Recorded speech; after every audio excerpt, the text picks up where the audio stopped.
नमस्कार. आज मी सुंगटांची थाळी तयार करत आहे. त्यासाठी मी सुंगटं साफ करून घेते.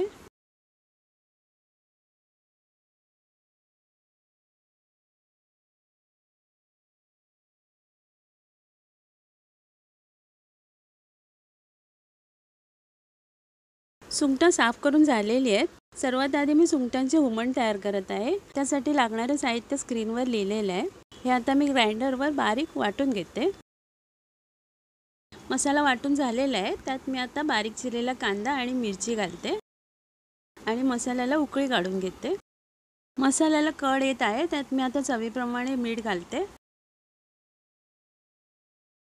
कढी उकळलेली आहे. आता मी त्यात साफ केलेली कोळंबी घालते. सुंगटांचे हुमण तयार आहे. आता मी सुक्या सुंगटांचे किसमूर बनवते. सुकी सुंगटं साफ करून धुवून घेते. पाण्यात भिजत नाही घालायचे, फक्त धुवून घ्यायचे. आता तव्यावर मी ती भाजून घेते.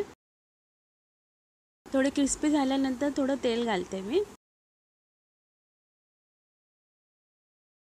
आता मी बारीक चिरलेला कांदा, मिरची, कोथिंबीर, लाल तिखट, खोबरं, मीठ घालून मिक्स करून घेते आणि वरून लिंबू पिळून घेतलाय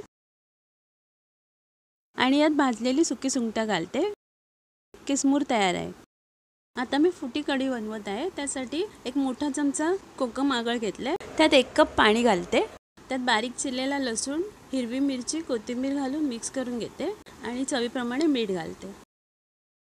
आता मी सुंगटं फ्राय करून घेते. त्यासाठी अर्धा चमचा आलं लसूण पेस्ट, कोकम आगळ, लाल मिरची पावडर, हळद, मीठ घालून पेस्ट करून घेते आणि सुंगटांना लावून घेते.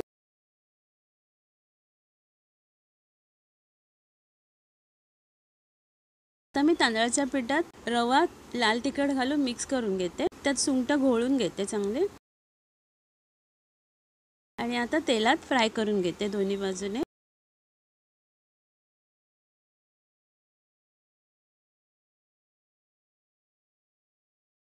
सुंगटा रवा फ्राय तयार आहे. आता मी याला सर्व करते.